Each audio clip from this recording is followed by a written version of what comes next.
Sziasztok! Remélem, hogy mindenki jól van. Úgy, ahogy már mutattam nektek egy-két videóba, meg beszéltem is róla, megérkezett Vietnámba az esős időszak. Ez december közepéig így is lesz nagyjából. Gondolkodtam, hogy milyen videót rakjak föl, és arra jutottam, hogy szeretnék megmutatni nektek egy kempingező helyet, ahol béreltem egy sátrat egy napra, mégpedig Thaiföldön, Phuketen. Ezt még Szegeden a szobámból néztem ki Google Maps-en ezt a helyet, így szörfözgettem hajnalba, és kattintgattam, jók voltak a képek, mondom, ez egy szuper helyszín, hegyoldal, lehet látni az egész tengert, szép panoráma, mondom, egy napot mindenképpen el szeretnék itt tölteni. Na, ezt a helyet szeretném nektek megmutatni, hogy hol van pontosan, meg hogy milyen élmény volt, hogy nézett ki. Szóval nézzük meg ezt a sátrazós helyet.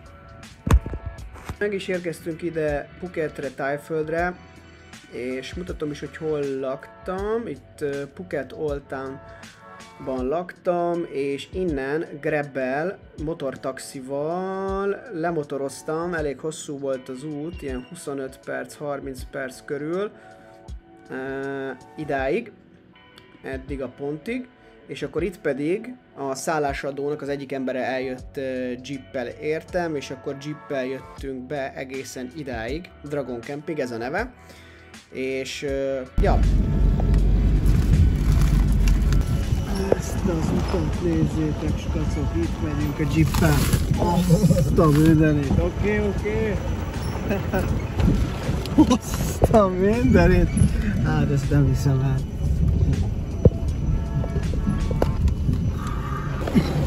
Töröltem a kamerát, kicsit jobban lehet majd látni.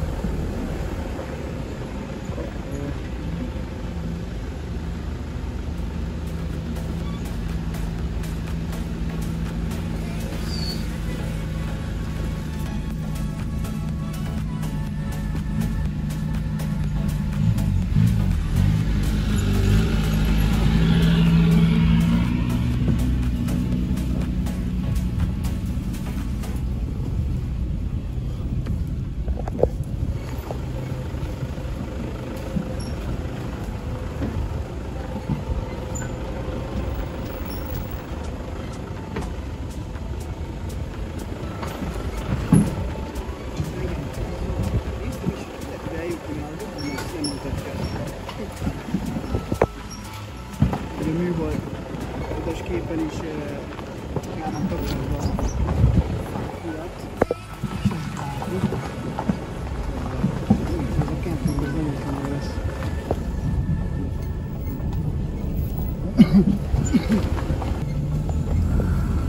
Fú, benne a dzsungelben.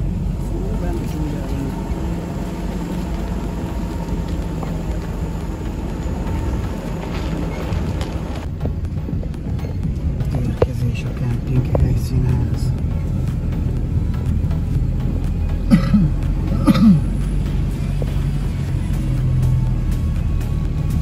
Wow!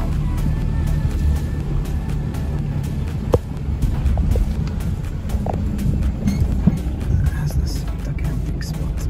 Ott vannak a sátrak. Most megy le a nap. Na srácok, itt fogok lakni. Random, a Google Maps-en találtam ezt a helyet. Esténként szörfözni szoktam a Google Maps-en is, nézem a helyeket, strandokat, meg a kempingező helyeket. Ezt flasheljétek. Már ott vannak lent a szomszédaim, van egy kút. Úristen, ez lesz a kilátás. Ár 650 baht, tudom én, az ilyen hát 6-7 ezer forint lehet kb. Nagyjából 6-7 ezer forint. Komoly. Na, itt van a fürdőszoba. És ez lesz majd itt az én helyem, a 3-as terasz. A 3-as terasz. Itt a sátram. Székek.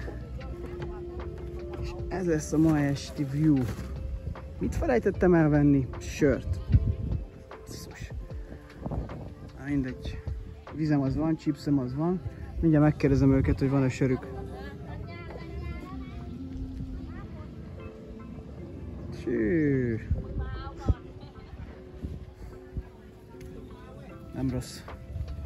Wow, full teljesen nyitott tusoló. Itt a WC mellette.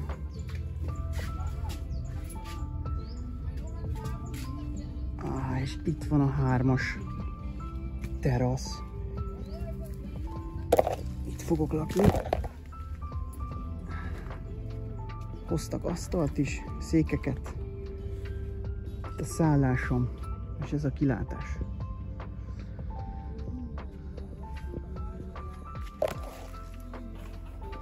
Képzeljétek el, hogy itt a második szinten volt pár táj kempingező, összeismerkedtem velük, összehaverkodtam, és megkínáltak sörrel. Most azért mondom ezt narrációban el, mert a YouTube letiltja a zenét, mert nyomták a zenét, és nem engedi a YouTube. Adtak még amúgy ilyen rákot is, grillezett rákot, tök finom volt, meg minden, csak hát másnap meg úgy elrontotta a gyomromat, hogy 3-4 napig széntablettás esetekben néztem bele, de az jó volt, hogy jó arcok voltak, meg finom volt a sör legalább.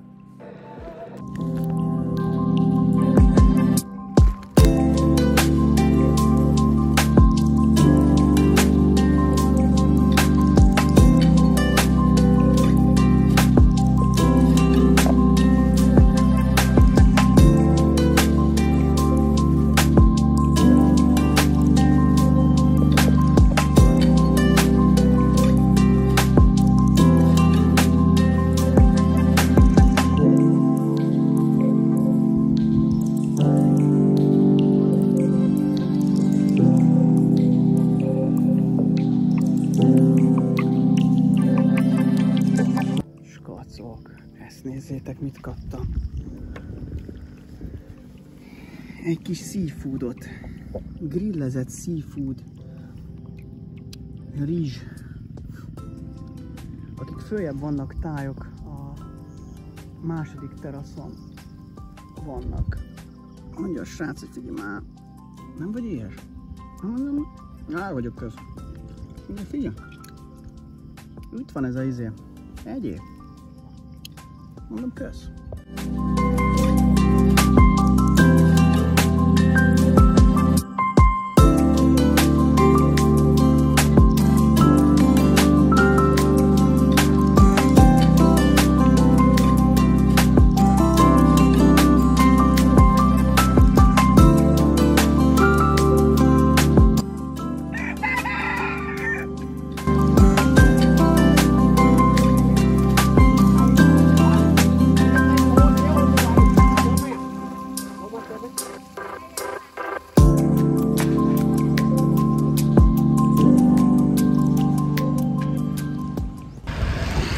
Köszi, hogy végignéztétek a videót.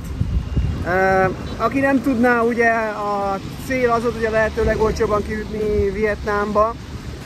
Érintettem Srí Lankát, Malajziát, Tájföldet, és utána érkeztem meg Dél-Vietnámba.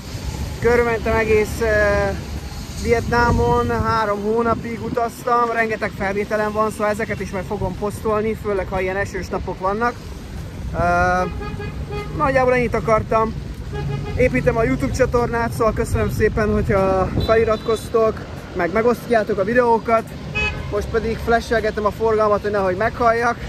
A kaja meg szépen megvan, megyek ebédelni. Igazából már lassan 6 óra van, de annyira esett az eső, hogy nem tudtam, vagy ki tudtam volna menni az utcára, de inkább úgy döntöttem, hogy nem megyek ki.